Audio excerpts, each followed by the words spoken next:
Okay, Baris. Hello, welcome, and thank you for joining our session. So, international exhibitions were always important, first of all, because it is private meeting between suppliers and buyers. So now during COVID pandemic situation, this situation has been changed and changed dramatically. Until today, some borders are still closed, and actually there are no chances or only a few chances for people to cross borders and to meet buyers, suppliers, or distributors. Okay, how do you think? What has been happening with an international B2B exhibitions market since the start of pandemic? Well, that's a very excellent question. The thing is, with the pandemic, if we take the year 2019 as the peak of this industry, of face-to-face events industry, the year 2020 went from, if that was 100, went to 28. And the expectation for 2021 is to bounce back to 56 or something like that. So basically, we have 2 huge years of losses, and we don't know if in 2022, we will be back to 100. Maybe most probably not. So basically, the industry has lost so much of its power, of the importance as well, because the industry was based on in-person face-to-face meetings, and it was not geared up to actually present online value to the client.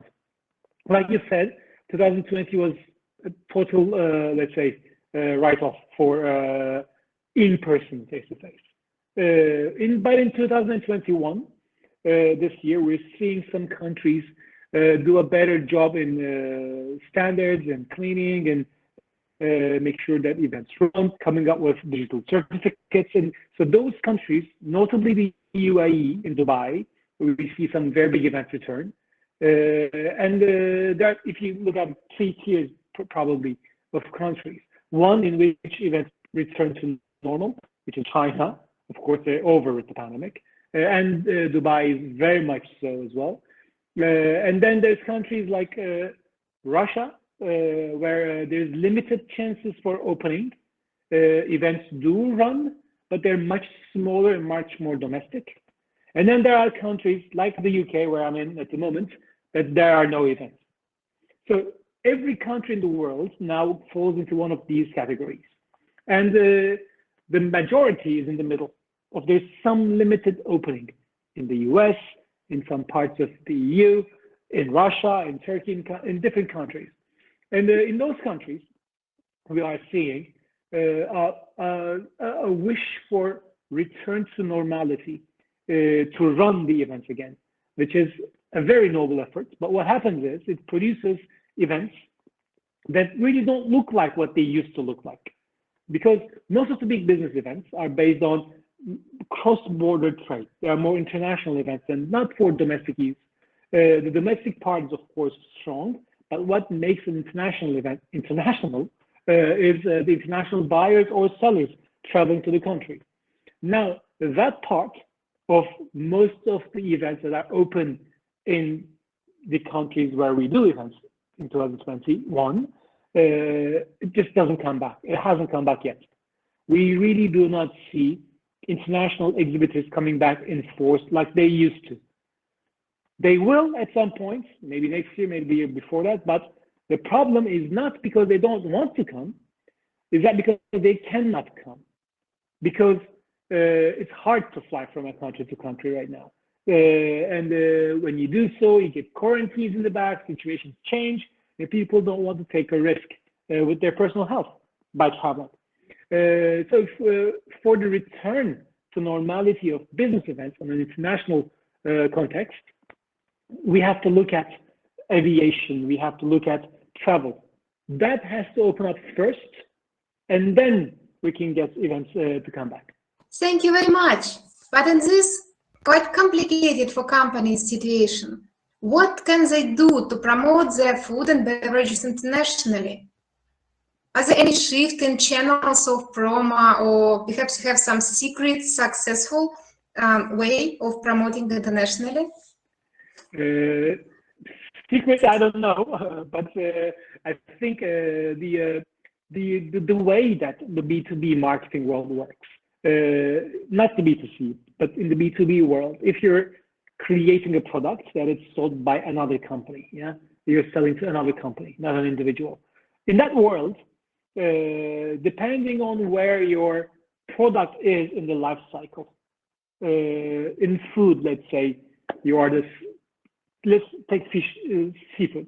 You're the salmon producer or processor or the reseller. Yeah, there's different parts. Depending on where you are, you actually don't have much choice than to be at an event, because you have to find very specific buyers for your product. So therefore, in the absence of face-to-face events, I would really urge people to look at virtual events, because it's the only applicable avenue to reach very targeted B2B buyers. Because in the pandemic, we've seen lots of companies trying to solve this riddle. Food industry is one of them, and then food has been doing great, by the way, in the pandemic. People didn't stop eating, but people in other industries are doing very much worse. Imagine you're in travel, people stopped flying, people stopped buying expensive clothes, but they still eat. So in food, actually, when you look at it in the food perspective, trade is going on. People are eating, consuming, maybe out of home is having a bad time, but at home consumption is not slowing down, even growing. So in that context, if your product falls well into a growing sector, which most probably, if you're watching this feed at the food show, you will find that your business can grow. There is demand. All you have to do is to get face-to-face, get FaceTime, or at least on a call with that demand. So basically, I would really encourage people to take part in every virtual event, exhibition they can find that can put them face-to-face with buyers. Because the problem is not that there is no demand. There is demand, especially in food. But the problem is that you cannot meet the buyers because you physically cannot fly. If you can, fantastic, meet them face-to-face. But that part of the equation is now under stress. So therefore, if you can find events that can show you the buyers, just like Virtual Food Week Russia that we're talking about today, I would urge people to attend events like this one and events like this, to try to meet the buyers, because they are ready to buy. We know they're ready to buy because the food sector is growing. So basically, the more time you pass without getting in front of your buyer, other people will be selling a similar product. So I would really urge people to make sure they use every chance they got, every virtual and digital chance they got to connect to their audience. Yeah, it sounds great. Today we'll have a presentation of Deloitte about the demand in the pandemic. How do you think? Do we have a definite shift of the demand into online sales, and will it change the game in our market, in our food market? I mean, the shift of demand to supply chains shift. I know that the Virtual Food Week Russia team did a survey to the buyers, and I think around 5,000 buyers replied, and they got the results. And if my memory serves me right, more than 60% of food sellers in Russia actually have seen up to 20% more online sales. So that means most of the market is actually seeing a boost on online sales. Now that is a very important figure. Where I am in the UK, that number is much higher. And we are seeing online retail really booming in the pandemic. It's up 47%, if I'm not mistaken. And so it was already world leading in the UK. I think the whole economy is based on online, but now more than ever, the shift is nearly complete. You buy everything online now, and you're very used to that. So I'm sure there are more nuances to this, especially in Russia. But the survey that was done to Russian buyers of food actually came up with those results. And if I'm not mistaken, a further 20% of the buyers said up to 10%. So basically, if you add up to two, most 70-something% of all food buyers in Russia saw more online sales. Now, what does this mean? To be able to sell online to end consumers is one thing, but to be able to sell online to business consumers is a whole different ballgame. My advice to every company that might be listening to us, every buyer, every seller, would be to make sure that your own digital transformation is complete. Make sure that you're doing your homework with your website, that it has a few languages on it, that is really well done, your products are well presented, that you have good pictures of your products, short definitions of your products, your web pages SEO optimized, that you work with a digital agency. So make sure that your digital marketing channels are really in good shape, in fighting shape. Because the world of not even tomorrow, of today, is going to be digital first. You have to make a good impression on online first to make sure you win the hearts and minds of your buyer before they engage with you later on physically in the real world. So basically, events like World Food and other food events in Russia, and also Virtual Food Week, the one we're talking about today, gives the chance for producers and buyers to make sure that to show each other how ready they are on the digital ball game. And if you're not, you have to start preparing right now, because the companies that are not ready to do business online, unfortunately, will be left behind. Yeah, I agree that now people have a habit to use digital channels. It's very hard to find the person who doesn't know about Zoom or Skype or Google meetings or whatever. So yeah, now it's clear, but how do you think, what will be in the future with B2B exhibitions? What is the future of these events, international events? Mm-hmm. I am part of many industry associations, and I speak to lots of high-level people in this world. And the main consensus is that all the events going forward will be hybrid events. Hybrid, what does that mean? I mean, so the events of that the household names that you would attend in a calendar year, they will not look like what they used to look like before the pandemic. So the events definitely will come back. Face-to-face is still sitting atop the human interaction pyramid. It's at the very top of how we communicate with each other. So that's not going to change. People will want to meet face-to-face with each other. But just like you said, the pandemic period of roughly 2 years is going to be, I think, of 2 years has taught us personally how to get better on video calls, how to make sure, how to handle different kinds of technologies, couple them together to make sure that we're ready to present ourselves online. And that has happened to everybody, not just big companies, yeah? On a personal scale, to engage with your neighbor, with your relatives, you did this on your personal life. So what happened in the end is it became commonplace. Now it is socially accepted, this medium, as a very business-ready engagement. It was not. Take yourself in your mind, 2018, 19, you wouldn't maybe take a call with somebody you didn't know, but now you might. You wouldn't take a video call. You would just take a normal phone call, but now you are taking video calls. You are talking to people because this is the way the world does business now.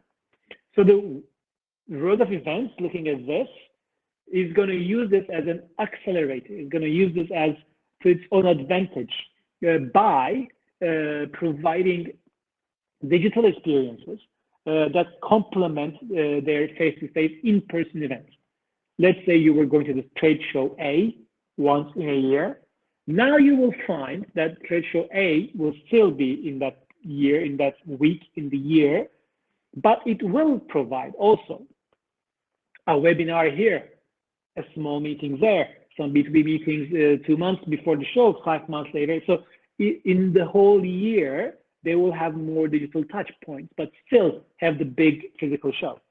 So we can predict most of these big event businesses becoming more media businesses and engaging more with content, more with community, providing more tools and more touch points within the year than just one physical show, just like they used to.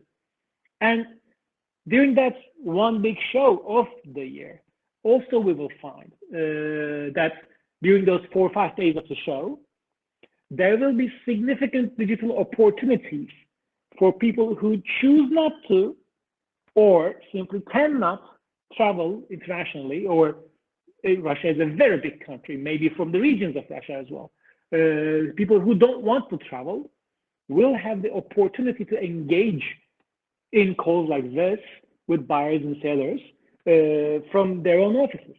So you will find big international events will still be face-to-face, maybe smaller physically, but physical and digital together, much bigger than they used to be. We hope so. We really hope this industry will feel better and be more mosaic and more synergetic for companies, for both exhibitors and visitors.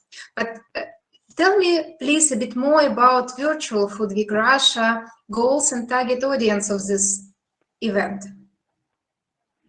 The Virtual Food Week Russia has been launched by IVA, and the goal is to bring together, of course, buyers and sellers of the food world in Russia. But there is more to that. As we just spoke at the beginning of our talk, there are 2 forces in specifically in the Russian market today. Yeah, there are huge, very established and very successful shows in food, which is great. But for international sellers, it's very hard to get to at the moment. So the aim at Virtual Food Week Russia is to allow international sellers of food produce to meet with Russian buyers on an online setting. And in doing so, facilitating the Russian buyers of food, might be retail chains or wholesalers, their access to the newest food products in the whole world. And for producers that are not in Russia, the international producers, to be able to access the Russian buyers of food in this setting. Now, this is the basic premise of any meeting in any, let's say, B2B environment. And the Virtual Food Week Russia is no exception. But also in this show, in this virtual show, the thinking is a bit different because this is not a normal physical show launching an online presence. This is a fully virtual show being launched. So from day one, everything is geared up to deliver the virtual experience. So therefore, the only time, energy, and money is being spent on making sure that this online face-to-face medium is used at the best of its capacity. And the costs are done accordingly, with no travel, with no other resources wasted. And so therefore, what the team is trying to do is to create the most cost and time effective, let's say, environment for international sellers and local buyers of food in Russia can meet. So that is the promise the team is running after.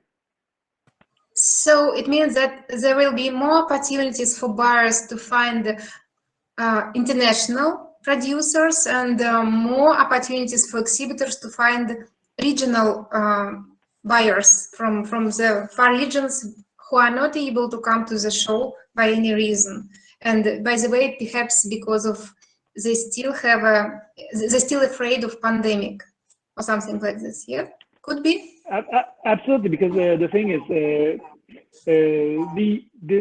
let's talk about travel after COVID. Yeah, I am because of the position I'm in. I'm looking very deeply into some research, industry research, and I'm looking at the aviation industry and travel very closely. And the IATA, International Airline Travel Association, came out with 2 reports that are very, very significant, actually. And there are 2 things at play here. There's a prediction. It was a prediction, now it's becoming reality. I'll talk about it. That 50% of business travel is not coming back. Let's say in 2019, a company was spending 100 on international travel, or local as well, just travel. The goal for 2021 will be 50, at best. 21 will not be there, but let's say 22. So there's a huge number of less traveling going on in the world. And most of that is business travel. And even Bill Gates said that 50% of business travel is not coming back. And yesterday, I was reading the Financial Times, and the CEO of HSBC Bank here in London said he made a personal pledge that he said, I am going to cap all of our travel at 50%.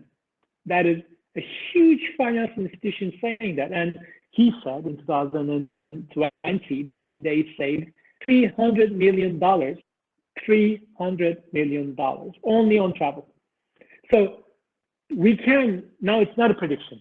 It's not about, let's say, a guess. It's a reality now that most business travel is not coming back. And what does this create as a secondary thought is, if business travel is not coming back, or it's coming, let's say, much less numbers, what does that mean for economy, for people travel, for non-business? IATA also says there's a report.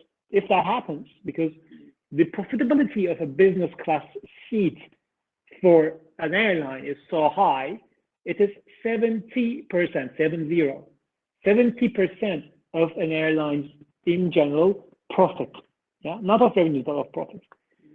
So if that is going, it can only mean one thing, that regular travel will be much more expensive. And the prediction now of IATA, not mine, is that after pandemic, travel will be 54% more expensive. So in that world, imagine that. You're in international business, you have to meet clients and this and that, and there are, let's say, 10 shows you used to go. What's going to happen is you're going to choose from those 10 shows and say, oh, I'm going to go to these 3. I'm not saying that people won't fly for shows anymore. They will, definitely, because exhibitions give you the chance to meet many people at one place. So they are very efficient. So they will go to exhibitions, but much less in numbers and much more selectively. And to the countries that they choose not to travel or cannot travel to, they will attend virtually, absolutely. So what's going to happen? Because of the changes happening in business travel, is that international exhibitions will have to really redefine themselves as perhaps domestic face-to-face with a plugged international virtual exhibition on the side. And this is the future, I think, that is shaping in front of us. And that's what Virtual V2V Russia is, I think, geared up to address. Thank you. And could you please tell me, what kind of option do exhibitors are going to have on this platform? Will they have an option to have face-to-face meeting, which is important? And what should they do to succeed? You mentioned that they have to be prepared, but anything else? Yeah, sure. And I mean, when we talk about these platforms, and there's so many virtual event platforms out there, and the one that Virtual V2V Russia is using, a very advanced one called Expo Platform. And the thing is, just like you and I are talking today, this is exactly what exhibitors get in the end. Just like exhibiting a real show, you know, they international, let's say, exhibitors, they ship their product a month in advance, and then they clear it from customs and build a stand and put their products into a stand and wait for people to come in and talk to them. This is exactly what exhibition is about. Yeah. On the virtual one, it's not that different. The expectation is that you upload information about your products, just like you would to a product directory of any show. Yeah. You put your pictures, you put your product groups, and potentially create videos and whatever you have, or price lists, whatever you want to disclose. And then all that is indexed into a big search engine in which the buyers can log in and search for. Let's take the seafood example again. Let's say I'm a salmon producer and I put my seafood in there, and then before the show, buyers get in and say, okay, search for some product, find the products. Let's say there are like five different producers of the same product. They favorite them, they like them, or they want to meet the people. And when they do, when they choose to ask for a meeting, they go on a screen where they can share calendars and actually choose, okay, I want to meet this person. And the person in the question also can say, hey, I want to meet. Then they are hooked up for a face-to-face meeting, which of course on video, not on real life, but then they work through the buyers, and buyers work through the products. And in the end, before the show opens, you will have set, let's say 20, 50, or 100, doesn't matter how good your product is, buyer meetings. And then on the show date, what happens is that it's a series of video calls. Yeah, you know, you got your schedule. I'm meeting buyer A, buyer B, buyer C, buyer D, and then after those, you can export them to your CRM. You can just save them somewhere else. You can take notes and send follow-up emails. So it's actually not very different than attending a real show. Prepare, put your stuff on the portal, mingle with people, have your meetings, and then hopefully do business. But the difference is the meetings are not in person, and also the meetings are curated one by one. They're not chance encounters. Yeah. So you know who you are meeting. You know who you want to meet with. You can study the people before you actually meet them. And so there are advantages to it as well. And everything is done from people's offices. So, and I have seen actually lots of good best practice in all the shows that I've organized virtually in different parts of the world. The most prepared person will win. So make sure you have good lighting, make sure you have good sound, make sure you have all your products on the system, make sure their pictures are looking good, make sure your own website looks good. And if you do your prep well, you will have a very good chance to actually impress a buyer, and then when you meet with them, show them the product. I have seen companies join from their factories. That's a very good trick, because when you can join with your laptop from anywhere to this show, yeah? And I have seen lots of big wins come from factory face-to-face calls, yeah? You join your meeting and you can, at the background, show, hey, this is where we produce our stuff. And it's really powerful. It really adds credibility to an online presence. So there are many tricks, and I know that there's a blog about this on the Virtual Full Week Russia's website. So if you just go and read that, I think it's full of tricks like this. So as far as I understood, the meetings, online meetings, will be available only during this week, and that's it. Yes. And it means that visitors should be prepared properly to have the appointments they would like to have beforehand. Am I right? Absolutely.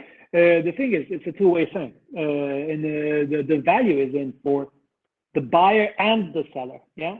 So the buyer as well, let's say you are a buyer of, let's say, confectionery. Yeah.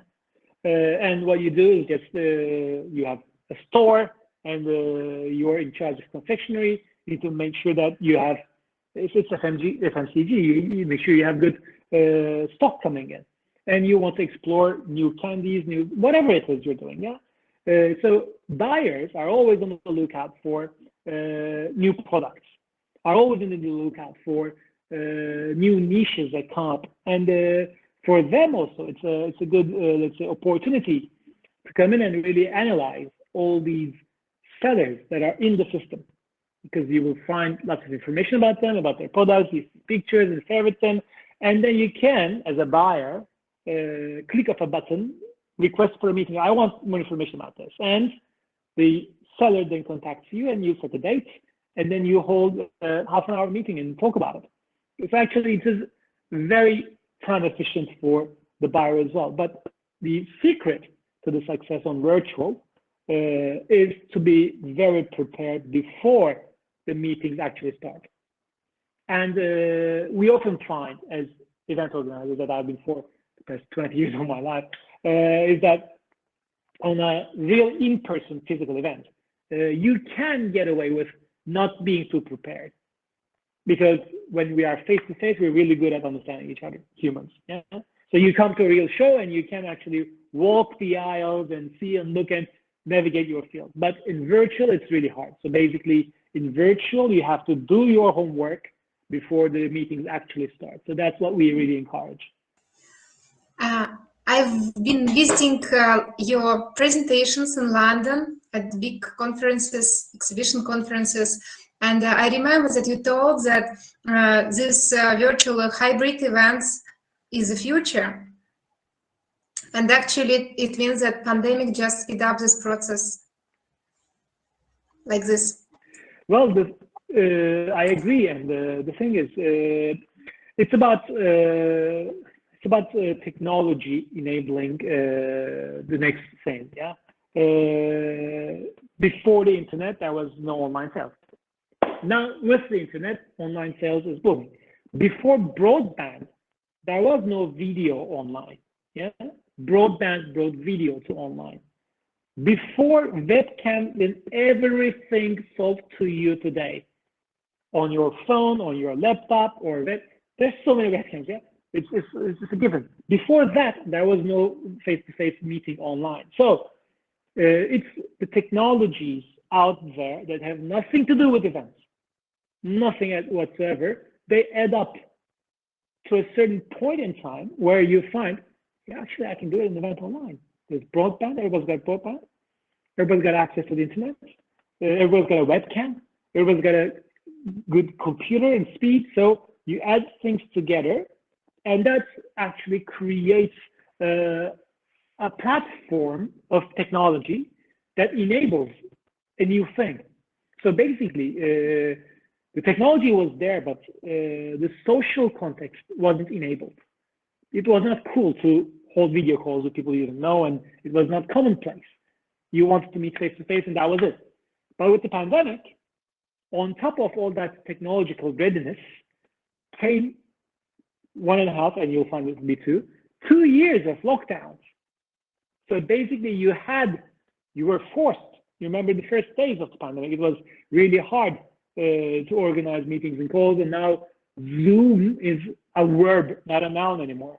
Let's do a Zoom call, even if it's not on Zoom. So everybody really got so used to the concept of virtual meeting, and on top of the technology, that is really enabling the new world out there of events. Of course, why not? Why would you not have this capacity on top of your physical event? So all physical events will be putting on to varying degrees, but we'll be putting on a virtual component on top, you will find. I totally agree with you. So it goes one and another, and both sides of the same medal.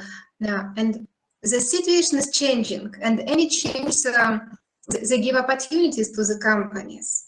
What would you like to wish to food and beverages companies in this challenging situation? It's a very big industry, the food industry. So just like I said, in many industries it's like that. It depends on how close your product is to the end user.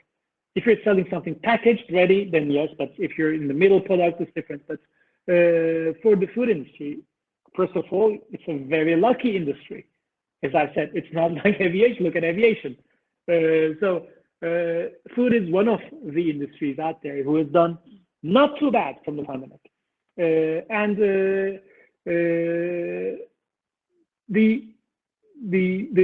chance that this creates of ongoing business should not be taken lightly by the industry.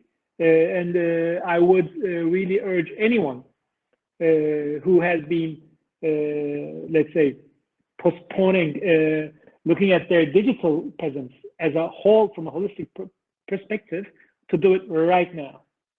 Food people, you are lucky. You're in a very good industry that is always going to be there.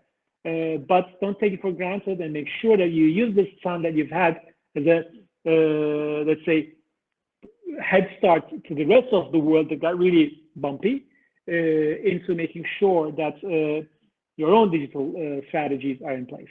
And we as Virtual Strategy Ltd, that's what we do. We work with companies to write their digital, let's say, transformation projects. And I have seen even the most, let's say, B2B companies that are far from the consumer also need to make sure that their digitally, their digital face is like a shop front, because there's no escaping it right now. And you have to make sure that you have a good, let's say, strategy when it comes to making sure that your online findability or ease of access or connections or data logics, everything is working or firing in the same direction, so that you have a strategy of what you want to achieve on digital. Because even if you like it or not, that's the way the world is moving towards. Thank you very much. Is there anything else you would like to add to our exhibitors and visitors? Well, I would like to wish them the best of luck and enjoy the show. I hope all the information that's going to be shared today is of value to all. And don't forget to check out the show that's coming in September and make sure that you register for it. Thank you, Baris, for your time. It was a pleasure to speak to you. Pleasure is all mine. All the best. See you September. Bye-bye. Bye-bye. Bye-bye.